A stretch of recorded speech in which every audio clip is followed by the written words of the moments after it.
보고서 잘 쓰는 방법에 대해서 발표를 시작하겠습니다. 세계적인 투자은행인 모건 스탠리의 보고서 작성법 66이라는 책을 기반으로 발표를 시작하도록 하겠습니다. 지은이인 쿠마노 히토시는 이 책이 회사나 팀 내에서 꼭 공유해 철저히 지켰으면 하는 자료 작성의 기본 룰북이라고 말합니다. 이처럼 이 룰을 따라서 자료 작성을 하게 되면 효율적이고 실수가 적은 자료 작성을 가능하게 한다고 합니다. 그럼 책 내용을 살펴봅시다. 이 책 안에서는 내용을 크게 4가지로 나눌 수 있는데요. 첫 번째, 엑셀의 기본을 확실히 마스터라는 주제로 보기 쉬운 표의 룰을 설명하고 있습니다. 두 번째는 보이는 것이 비즈니스의 성공을 좌우한다라는 주제로 매혹적인 그래프 룰에 대해 설명하고 있습니다. 그리고 세 번째는 심플하면서 설득력이 큰 이라는 주제로 잘 전달되는 프레젠테이션 자료의 룰을 설명하고 있습니다. 마지막으로 응용편으로 자료 작성 속도를 높여주는 테크닉에 대해 설명해주고 있습니다. 우선 엑셀의 기본은 보기 쉬운 엑셀표를 그리는 것입니다. 엑셀표를 보기 쉽게 만들게 되면 표를 보고 해석하는 데 시간이 대폭 단축됩니다. 또한 포맷의 규칙을 정하는 것도 중요합니다. 혼자만 해석할 수 있는 것은 의미가 없기 때문에 엑셀표의 포맷을 규칙으로 정해서 통일해야 합니다. 그래서 이 책에 소개된 룰 중에 5가지씩 소개해드리려 합니다. 우선 보기 쉬운 표의 첫 번째 룰은 행의 높이를 18cm로 통일하는 것입니다. 엑셀의 행 기초값은 13.5cm입니다. 기본값으로 표를 작성하면 여유가 없어 답답해 보입니다. 그래서 위아래에 여유를 만들어 글자가 보기 쉽게 보이고 세련된 느낌의 표를 만들고자 행의 높이를 18cm로 통일하는 것입니다. 두 번째 룰은 테두리 선은 세로선을 긋지 않고 가로만 긋는 것입니다. 최소한의 테두리로 깔끔한 표를 만들 수 있습니다. 글자와 숫자를 확실히 구분하게 된다면 세로선을 그을 필요가 없게 됩니다. 세 번째 룰은 눈금선 제거입니다. 보기 쉬운 표를 만들기 위해서는 셀에 눈금선을 지웁니다. 이 선을 보이지 않게 한다면 숫자가 한층 두드러져 보입니다. 엑셀에서 중요한 요소는 숫자나 그 안의 데이터의 내용이기 때문입니다. 네 번째 룰은 숫자 글꼴은 에어리얼, 캐주얼한 것이 좋다면 맑은 고딕 서체를 사용하는 것입니다. 요즘에는 맑은 고딕 서체를 주로 사용하는데 숫자를 명확히 보여야 하는 서류에서는 에어리얼 서체를 사용하는 것을 추천합니다. 마지막으로 5번째 룰은 글자는 왼쪽 정렬, 숫자는 오른쪽 정렬입니다. 글자는 왼쪽에서 오른쪽으로 읽지만 숫자는 오른쪽에서 자릿수를 따져가며 읽기 때문에 다르게 정렬합니다. 두 번째 파트는 프레젠테이션 자료에서는 그래프가 중요하기 때문에 그래프에 대한 룰을 설명하고자 합니다. 클라이언트에게 프레젠테이션을 할 때 자료로 엑셀표를 준비하는 경우는 거의 없습니다.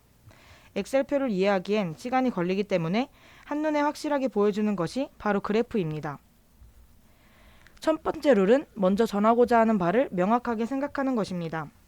그래프를 사용하는 목적은 무엇을 전하고 싶은가를 명확하게 하는 것이기 때문입니다. 또한 애매한 표기는 생략하고 깔끔하게 표현하는 것도 중요합니다. 두 번째 룰은 성장을 강조하려면 2차원 꺾은선 그래프를 사용하는 것입니다. 꺾은선 그래프를 사용하게 되면 위치를 시각적으로 확실히 보여줘야 합니다. 또한 업계 순위와 성장을 강조할 수 있습니다. 세 번째 룰은 타사와 차이를 강조하려면 세로 막대 그래프를 사용하는 것입니다. 이는 실적 추이를 감추고 타사와의 차이를 강조할 수 있습니다. 네 번째 룰은 점유율을 강조하려면 원 그래프를 사용하는 것입니다. 압도적인 점유율을 어필할 때는 원 그래프가 좋으며 색에도 변화를 주게 되면 역동적으로 전달이 됩니다. 하지만 차이가 미묘하다면 원 그래프를 사용하지 않는 것이 좋습니다. 미묘한 차이를 나타낼 때는 막대 그래프가 좋습니다.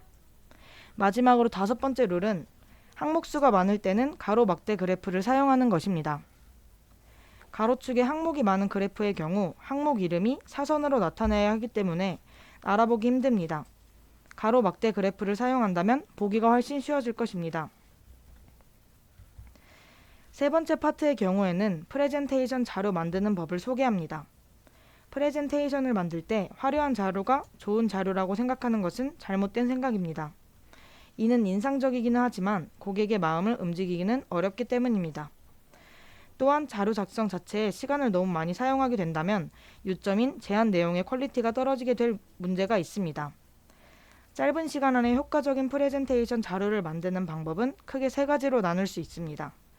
프레젠테이션 자료의 규칙화, 그리고 숫자를 사용해 설명하기, 마지막으로 단축키 같은 응용 테크닉을 몸에 익히는 것입니다. 심플하면서도 설득력이 크고 잘 전달되는 프레젠테이션 자료 룰에 대해 설명해 드리겠습니다. 첫 번째 룰은 프레젠테이션 구성은 크게 네 가지로 구성하는 것입니다. 서머리, 목차, 본론, 보충 자료, 이 네 가지로 구성합니다. 두 번째 룰은 서머리는 결론부터 설명하는 것입니다. 서두에 이 자료에서 전하고자 하는 목적을 먼저 정리해서 설명하는 것이 좋습니다. 프레젠테이션의 결론과 그 이유, 배경 등을 간단하게 정리합니다. 세 번째 룰은 목차는 반복해서 삽입하는 것입니다. 목차는 앞으로 무엇을 설명할 것인가, 지금 어디를 설명하고 있는가를 위해 중요합니다. 목차를 반복 삽입해 보여주면 전체적인 흐름을 이해하기 쉽게 설명할 수 있습니다. 또한 가능한 서머리의 항목과 목차의 항목이 일치하도록 작성하는 것이 좋습니다. 네 번째 룰은 본편은 한 페이지에 한 메시지를 담는 것입니다. 본편에서는 자료를 통해 전달하고 싶은 내용을 자세히 서술합니다.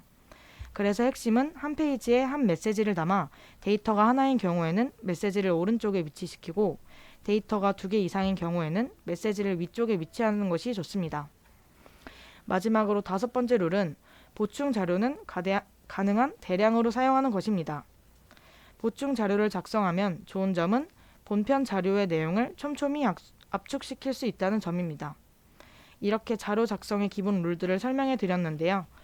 보고서는 언제 어디서든 상관없이 다양하고 많은 곳에 사용되기 때문에 이 책을 꼭 한번 읽어보시면 좋을 것 같습니다.